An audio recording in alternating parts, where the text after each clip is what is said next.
Hi crafty folks, Amy here, and today I'm going to use an oldie but goodie favorite of mine, a split stencil, and a really cool die to make a very unique card. Now this is a split fern stencil from A Colorful Life Designs. This is one of a line of these super unique and creative stencils in the shop. If you do shop, I do have a coupon, so be sure to save yourself some cash and use that if you shop. But here I'm just kind of laying it out on a larger piece than I usually work with, and you'll see why in a little bit here, because I'm going to use a very special die to kind of cut it out. So I'm going to burnish this down. I do have some pixie spray on the stencil on the cardstock, and here are a couple photos of the finished card. You can see I used a very unique die to kind of create some interest to this design and give it some dimension, and I'm going to show you how I did that.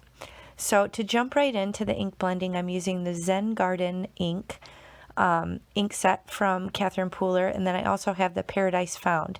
Now these are both part of the Spa collection, so they're a little bit more muted in color and work beautifully together. So I have the color Spruce and the color Daydream, and I'm going to do some very simple ink blending with my cottontail blending brushes right on this panel of 110-pound cardstock.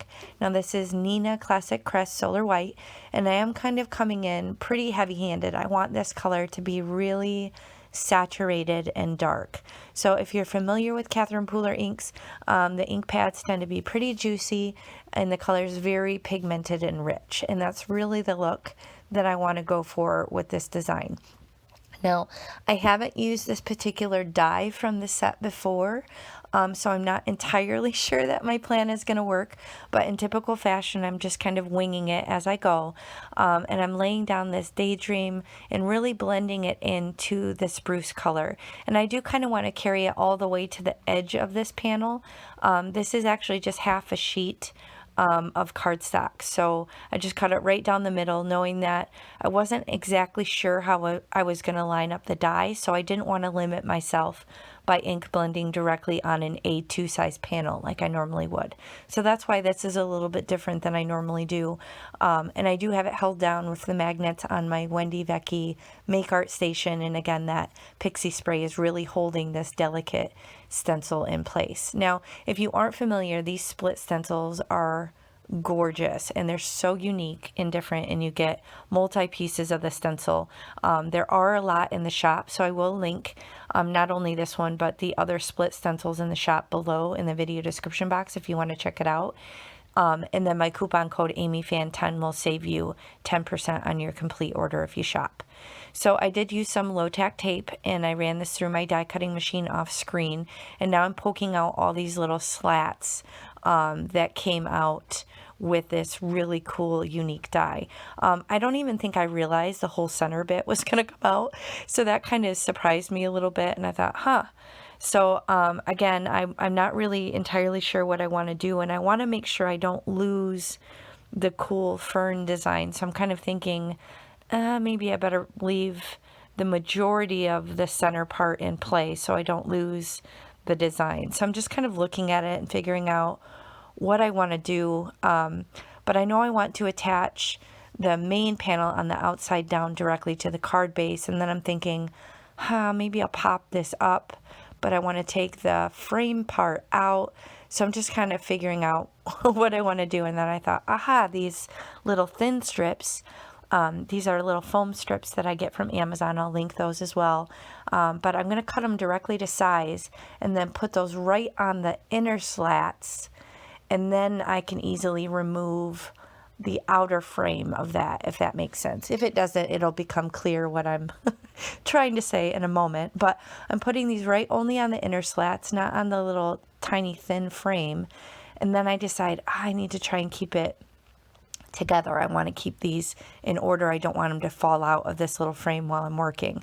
So I just kind of lay them back in place, and then I'm going to use some low tack tape just to kind of hold the whole shebang together so I can place it down when I'm ready. So I'm going to set that aside, and then I need to adhere this flush with the card base, and I have this these micro dot sheets that I recently acquired. Super exciting and game changer. And that works really well with all these openings on this, because I don't want the liquid glue to ooze out or even tape runner to kind of stick out in between. So this sort of application is perfect for these micro dot sheets. And I did do a video recently showcasing these and trying them out for the first time, and they are legit a game changer for me. So if you're interested in that, I will link that video as well below the video, so if you want to check out kind of how that works. But I'm very excited to have that in my crafty stash, and I use that to adhere this panel directly down under the card base, and then I'm just using the outer kind of backer sheet of the micro dots paper just to kind of help me burnish this right into the card base.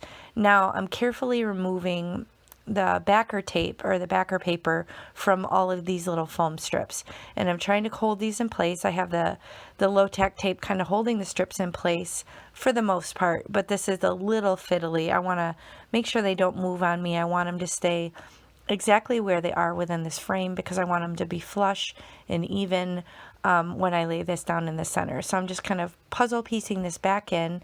You can see that last little bit was being a little fussy, so I had to come back in and just manually put that one in place. But I'm just using the frame just preliminary to make sure everything lines back up. And this one, you can see I do end up having to actually pull that one back up because it didn't go down quite perfectly, and it's a little bit higher, and that's going to drive me crazy. So I removed the frame, and then I had to carefully pull this one back up and then just kind of eyeball it, because that would have driven me crazy not having that straight. So I put that back flush with the rest of the design, and then I decide I think I just want to do a little label sentiment, and I have some of these in Spanish and some in English, and I decide that's very simple in design and kind of goes with the look that I'm going for. So I cut one of these out. This is my sentiment book. I have a bunch of die cut sentiments and stuff ready to go in these little pockets. This is my storage solution and how I'm able to batch and create so many cards quickly. But I'm just kind of cutting it down with just a little bit of a white border, and then I will use that same foam tape just to kind of pop that up and add a little bit of dimension, and put that down on the flat part of the background. So that's going to finish my card. But overall, between the unique cool split stencil and this awesome die cut, I feel like this came together very cool, and I'm very happy with how it turned out. So I hope you enjoyed this design. If you did, please hit the thumbs up and consider subscribing.